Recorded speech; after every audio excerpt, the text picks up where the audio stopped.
আপনারা সবাই জানেন যে ঐতিহাসিক শোলাকিয়া ঈদগাহে ঈদুল ফিতরের 198তম জামাত অনুষ্ঠিত হতে যাচ্ছে। প্রতি বছরের ন্যায় এবছরও সকাল 10টায় আমাদের এই শোলাকিয়ার এই প্রাঙ্গণে ঈদ জামাতটি অনুষ্ঠিত হবে এবং এবার ইমাম হিসাবে মুফতি আবুল খায়ের মোহাম্মদ সাইফুল্লাহ খতিব বড় মাঠ বাজার জামে মসজিদকে নিয়োগ দেওয়া হয়েছে এবং বিকল্প ইমাম হিসাবে আমাদের এখানে আছেন জোবায়ের ইবনে আব্দুল হক প্রভাষক হজরতনগর এ কামিল মাদ্রাসা। আপনারা জানেন যে এই উপলক্ষে সারা দেশ থেকে দেশ বিদেশ থেকে প্রচুর ধর্মপ্রাণ মুসলমান এখানে আসবে ঈদের জামাতটা আদায় করতে। সেই জন্য আমরা বিভিন্ন আবাসিক হোটেল সহ সরকারি ব্যবস্থাপনায় 3টি জায়গাতে তাদের থাকার ব্যবস্থা করেছি। এই জায়গাগুলো হলো আজিমুদ্দিন উচ্চ বিদ্যালয়, কুমুদিনী সরকারি প্রাথমিক বিদ্যালয় এবং বাগে জান্নাত নুরানি মাদ্রাসা। এখানে তাদের ইফতার এবং অন্যান্য যে খাবার, যে রাতের খাবারের এটা একদম বিনামূল্যে ব্যবস্থা রাখা হয়েছে। এবং আপনারা জানেন যে আইনশৃঙ্খলা রক্ষার জন্য বাংলাদেশ পুলিশ তো সার্বক্ষণিক ডিউটি পালন করবেন, তার সাথে র্যাব, বিজিবি, সেনাবাহিনী, আনসার ডিউটি করবে বিভিন্ন পয়েন্টগুলোতে। এবং ম্যাজিস্ট্রেরিয়াল এবং অন্যান্য আইনশৃঙ্খলা পরিস্থিতি নিয়ন্ত্রণের জন্য আমাদের কিন্তু বিকনির্বাল ম্যাজিস্ট্রেট নিয়োগ দেওয়া হয়েছে, যারা বিভিন্ন পয়েন্টের থেকে আইনশৃঙ্খলা নিয়ন্ত্রণে আইনশৃঙ্খলা বাহিনীকে সার্বিক সহযোগিতা প্রদান করবে। ঈদ উপলক্ষে বাংলাদেশ রেলওয়ে 2টি স্পেশাল ট্রেনের ব্যবস্থা করেছে, যার একটি ঈদের দিন সকালবেলায় 5:45-এ ময়মনসিংহ থেকে কিশোরগঞ্জ আসবে, আরেকটি সকাল 6টায় ভৈরব থেকে কিশোরগঞ্জের উদ্দেশ্যে যাত্রা করবে এবং ঈদ জামাত শেষে এই ট্রেন দুটি 12টার সময় নির্দিষ্ট গন্তব্যস্থলে যাত্রীদেরকে নিয়ে যাবে।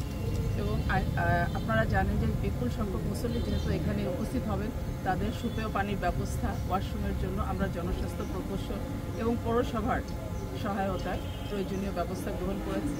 পুকুর, টয়লেট, ওয়াশ ব্লক এগুলো ক্লিন করা হয়েছে। বিভিন্ন পয়েন্টে খাওয়ার পানির জন্য ব্যবস্থা করা হয়েছে।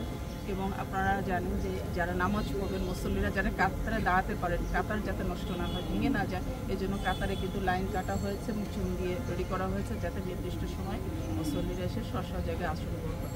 এবার একটি বৈশিষ্ট্য হলো যে এবার আমরা যারা আসবেন মুসল্লি যারা ঈদের জামাতে অংশগ্রহণ করবেন, তারা শুধু জায়নামাজ এবং মোবাইল ক্যারি করতে পারবেন।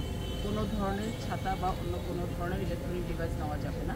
এখানে সার্বিক নিরাপত্তার জন্য সিসি ক্যামেরার ব্যবস্থা করা হয়েছে। আমরা 6টি ওয়াচ টাওয়ার করেছি এবং এর সাথে সাথে হলো অন্যান্য রাত্রিকালীন যে নিরাপত্তা, সে বিষয়েও কিন্তু পর্যাপ্ত আলোকসজ্জার ব্যবস্থা যেটা আমরা পৌরসভার মাধ্যমে করে দিয়েছি এবং ড্রোনের মাধ্যমে, অর্থাৎ যখন এই নামাজের সময় থেকে ড্রোনের মাধ্যমে যাতে পুরো জিনিসটা দেখা যায়, কোথাও কোনো সমস্যা আছে কিনা, সেজন্য পর্যাপ্ত ড্রোনের ব্যবস্থা রাখা হয়েছে। ফায়ার সার্ভিসকে রেডি রাখা হয়েছে, মেডিকেল টিম রেডি করা হয়েছে। যদি কেউ অসুস্থ হয়ে যান এখানে নামাজ পড়তে এসে, যেহেতু একটু গরম আছে, সেই জন্য পর্যাপ্ত মেডিকেল টিমেরও ব্যবস্থা রাখা হয়েছে। তো আমি সবাইকে আমন্ত্রণ জানাবো শোলাকিয়ার এই ঐতিহাসিক ঈদগাহে আসন্ন ঈদের জামাত 158তম জামাতে আপনারা সবাই অংশগ্রহণ করবেন। আপনাদের সার্বিক অংশগ্রহণ কামনা করছি। ধন্যবাদ। আচ্ছা, এখানে বিজিবি কয় প্লাটুন আর সেনাবাহিনী কীভাবে দায়িত্ব পালন করবে? আচ্ছা, বিজেপির যে বিষয়টি হলো, আমরা স্বরাষ্ট্র মন্ত্রণালয়কে 5 প্লাটুন বিজেপির জন্য চিঠি দিয়েছি।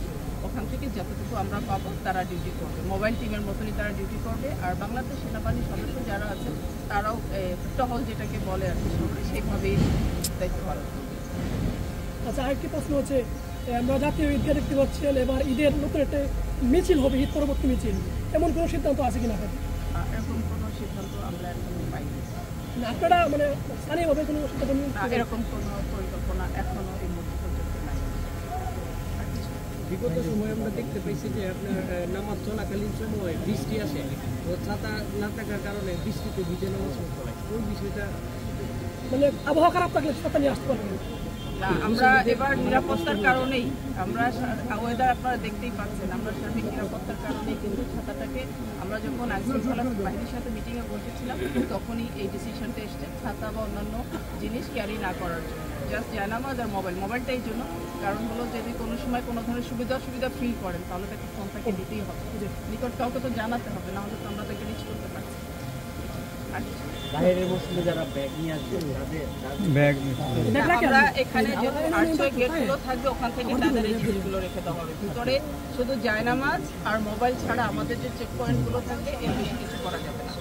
এটা আমরা যে মাইকিং, এটার যে বিষয়টি হলো কয়েকটি বিষয় আপনাকে ক্লিয়ার করি। তথ্যের মাধ্যমে আমরা মাইকিং করছি সব জায়গাতে, যে যারাই আসবেন আমাদের বহিরাগত যারা মুসল্লি আসবেন তারা যেখানে যেখানে অবস্থান করবেন সেখানে যেন তাদের এই জিনিসগুলো রেখে আসে।